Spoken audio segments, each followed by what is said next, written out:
Oui. Ah, c'est la fin là. Je vous ai mis un réveil, parce que je crois que c'est fini là, Xavier. Je crois que c'est à mon Ah, quelle tour horreur. C'est affreux, c'est vrai. Je vous sonne, évidemment, je vous sonne.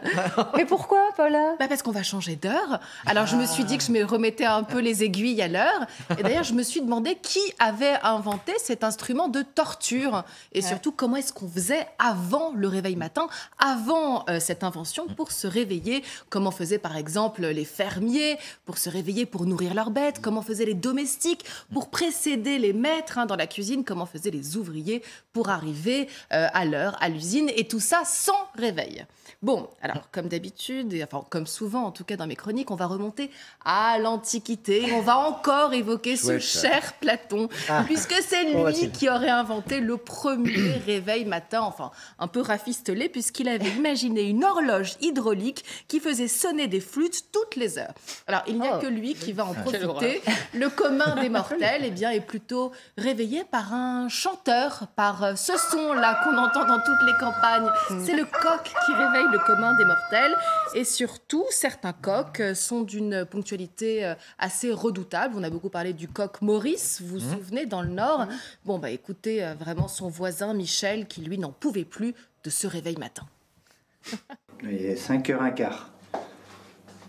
5h15. Et tous les jours, c'est comme ça? Et tous les jours, c'est pareil. Tous les jours, tous les matins, c'est répété. C'est bien 5h15. Bon, 5h15. Alors ça, c'est dans les campagnes. Mais alors comment ils faisaient dans les villes? Parce qu'il n'y avait pas de coq dans les villes. Alors, dans les villes, c'est un guetteur qui est chargé de réveiller la communauté. Il annonce les heures de prière au clairon. Puis, à partir du 5e siècle, il y a la cloche qui sonne et qui réveille les populations. Mais comment faisaient les guetteurs pour eux-mêmes se réveiller? Ça, c'est une vraie question. Eh bien, ils avaient l'astuce du réveil bougie. Regardez cette invention géniale. On plante un clou à la base de la bougie, qui est sur un réceptacle en métal. Le soir, avant d'aller se coucher, eh bien, on allume la bougie. Elle va se consumer. Et quand le clou tombe, ça tombe dans le réceptacle en métal. Et ça vous réveille. Ça fait un bruit. Ça vous réveille. Ça, c'était pour les guetteurs. Faut avoir l'oreille fine. Hein. Alors, Pas de boule qui bon, alors, je vous conseille, il ne faut pas le faire chez soi quand même. Parce que Mais là, c'est perfectionné, parce qu'il y a une... Il y a même une petite clochette. Là, Il y a même une petite clochette, tout à fait. Un très bel objet. Alors, au début du 19e siècle, il y a un métier qui se développe et c'est le métier de tapeur de vitres. Alors, pour vous réveiller, eh bien, vous embauchez quelqu'un, il vient carrément taper ou siffler à votre vitre. Et au Royaume-Uni, il y avait quelqu'un de très connu qui s'appelait Mary Smith et qui le faisait, elle, carrément à la sarbacane. Bim! Un pois chiche sur votre carreau. Ça, c'est réglé. Bon, alors, c'était jusqu'au... les frais, tous les voisins. Vous imaginez Mary Smith à votre porte. Bon, alors le premier réveil réglable date de 1847 et on le doit à un Français. On le remercie chaleureusement. Il s'appelait Antoine Rodier. Bon, alors depuis cette invention, voilà, on a tout essayé pour réduire les souffrances du dormeur. On a testé la luminothérapie, le réveil avec de la lumière, le réveil olfactif aussi. On peut vous réveiller avec un goût de bacon ou pour les plus gourmands, un réveil chocolaté. Oui, ça existe.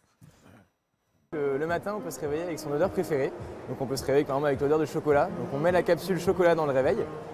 Et à l'heure du réveil, pour sortir de sa couette, une bonne odeur de chocolat va être diffusée. Et en 2 minutes, on se réveille uniquement grâce à son parfum préféré. Bon, pourquoi pas, une petite odeur de café, pourquoi pas. Bon, sinon, on a tous ce téléphone portable et on connaît tous, a priori, cette douce symphonie et c'est reparti. Alors, le but, selon une étude, c'est de l'entendre le moins possible, Elisabeth. Ça a été prouvé par la science. Cessez ce raffut, s'il vous plaît. Alors, dès que le réveil sonne, il faut immédiatement sortir du lit. Surtout, vous ne traînez pas et surtout, vous n'appuyez pas sur le bouton qui s'appelle snooze, c'est-à-dire roupillon en français, et qui vous propose généreusement de gagner quelques minutes. Eh bien, c'est une catastrophe pour la science. À chaque réveil, le corps sécrète du cortisol, c'est l'hormone du stress, pour se booster. Et donc, si on multiplie les alarmes, oh non, c'est reparti, on multiplie le stress et à la fin, vous finissez super mal. Donc, on se lève très vite, on saute du lit et on trouve au moins une bonne raison d'être de bonne humeur. Rester au lit, c'est mauvais pour le cœur, quoi. Avec un réveil. Exactement. En fait, le corps ne sait pas s'il doit se rendormir, se réveiller, se rendormir. Ça génère un stress monstrueux. Donc, on saute du lit, on trouve une bonne idée, une bonne nouvelle, une bonne humeur en tout cas. Et on y va. Une pensée positive, quand même. Une pensée positives. Ou alors il y a aussi des réveils qui vous mettent Écoutez des votre sons d'apocalypse. Pensée positive. Son d'apocalypse, c'est pas mal, ouais. Ça c'est pas mal. Ça permet de C'est sortir un très peu très vite. stressant quand même. C'est un peu stressant. Je sais pas, mais en tout cas ça réveille. Ah, moi j'ai un coq Paola. à côté de chez moi, mais il m'engueule parce que je me réveille avant lui en fait. Oui, d'accord. Vous nous raconterez ça à nouveau. On change d'heure dans la nuit de samedi à dimanche. Et qu'est-ce qu'on fait? Dans quel sens? Alors, arrêtez parce que je l'ai écrit. On gagne une Alors, heure de les sommeil. aiguilles À vont 3 heures, reculer il est d'une 2 heure. heures. Catherine a dit À l'essentiel. 3 heures, il est 2 heures. Oui, On donc